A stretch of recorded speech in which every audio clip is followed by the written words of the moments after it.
ever been in a really loud atmosphere? I'll never forget one time I experienced a really loud atmosphere. It was during a playoff game between two rival high school teams in my hometown. Our teams had played 2 games in the series on the road and lost both of them. But now we were home, and it just felt electric, especially when our star player hit a grand slam. As soon as the ball went over the fence, the stadium erupted. I don't know if you've ever been in as loud of an environment as I was in that moment. People were screaming, thousands of them, and I could barely hear myself think. You could feel the noise around you. It was an experience that I'll never forget. In this series, we've been talking about what's true for only the young. People in your phase of life. When it comes to being young, there's one thing that is uniquely true. There's a lot of noise. Just think about your day-to-day life. Maybe you listen to your headphones with the volume all the way up. Turn the volume up in the car and scream the songs with your friends. Get into trouble for being too loud in class. This was for sure my problem. Lose your voice after a football game on a Friday night. Are not a loud person, but you constantly find yourself around people that are loud. I'm not saying that young people are just loud. I am saying that when we're young, noise just seems to find us, and it can be hard to figure out what or who we should choose to listen to. I'm not saying that young people are just loud. I'm saying that when we're young, noise just seems to find us, and it can be hard to figure out what or who to listen to. This is especially true when we're making decisions about literally anything. And have you ever noticed that everyone seems to have an opinion about what you should or shouldn't do? I mean, there's so much noise. At this phase of life, you're deciding what you like and don't like, who you like and don't like, how to drive, what your personal style is gonna be, what you'll do in the years after high school, what kinds of jobs you're gonna pursue, who to date, what kind of person to be. I mean, it's a lot. Sorry, could you hear me after all of that? What I was trying to say was, it's hard to make decisions about who you like, how to drive, what your personal style will be, what you'll do after high school, and what kind of person to be with that much noise in our lives, isn't it? Paul, who we've talked about throughout this series, is one of the most legendary leaders in the history of following Jesus.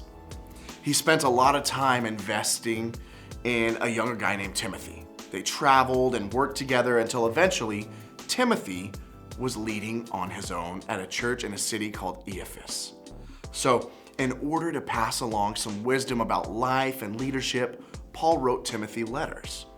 Many people view the tone of Paul's letter like a father instructing a son.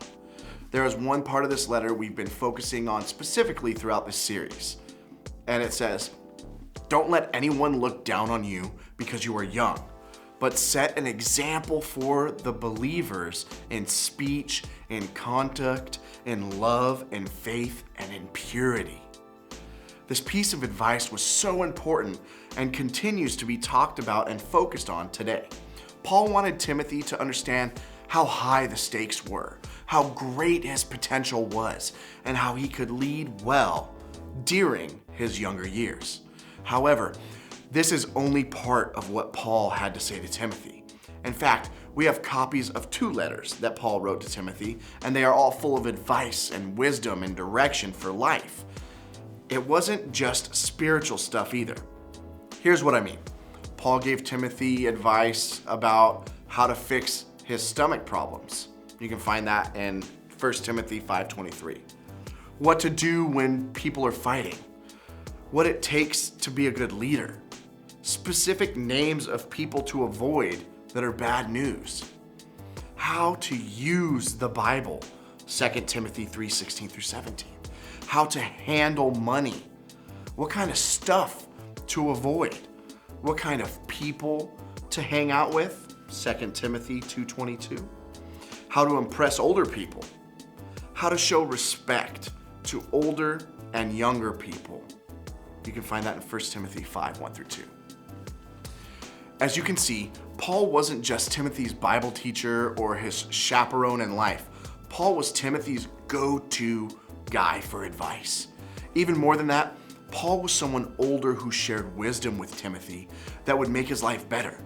In fact, this kind of wisdom is what the letters of 1st and 2nd Timothy are full of. It's worth it to go back and read them for yourself. Paul didn't teach Timothy lessons just meant for his future once he was no longer young. Paul helped Timothy figure out what to do in circumstances of his life as a young man.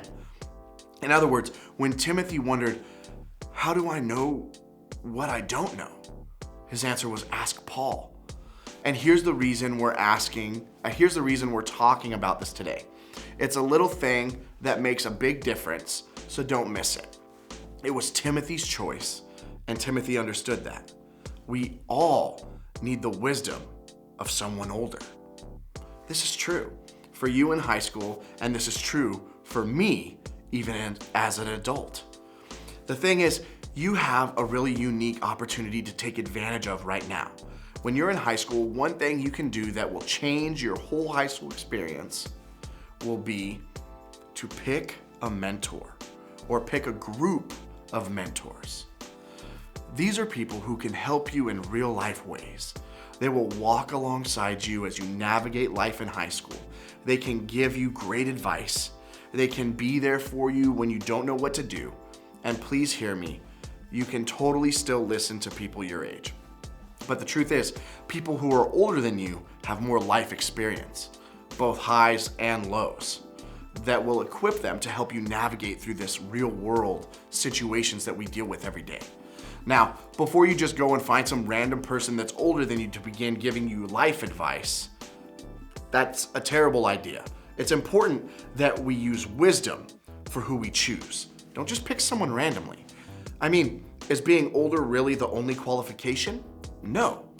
Here's 2 filters to help you pick a great mentor. The first filter is they have to make wise decisions in their own life. I'm not talking about perfection. You'll never find that unless you look to Jesus. I'm talking about a person with a pattern of making healthy choices. A great way to determine this is to ask yourself this question. Does this person make the kind of decisions that lead to the kind of life that I hope to live? If the answer is yes, then you're on your way to finding a great mentor. The second filter, they have to care enough about you to tell you the truth, even the truth that you don't want to hear.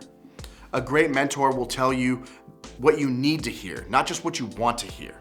They will say difficult things out of love if they believe it will help you grow for the better. Yes, sometimes it's really difficult to hear hard truths, but it's also the way that we grow. Having someone in your life who will tell you the truth, even the truth you don't want to hear, is one of the greatest gifts you can ever receive in life. Earlier I mentioned baseball, but I want to tell you another story about my favorite game. See, the sport was a really big deal to me throughout my life, and I'll never forget a coach of mine from when I was younger. This guy was a significant mentor for me when it came to my years as a baseball and formative leader, right? He was a professional baseball player for the LA Dodgers himself, and he had experience on what it would take to play the game for a long time. I will never forget the ways that he constantly reminded me that I was a leader when he challenged me to live up to my potential, or how he took the time to help me develop as an athlete. Although he was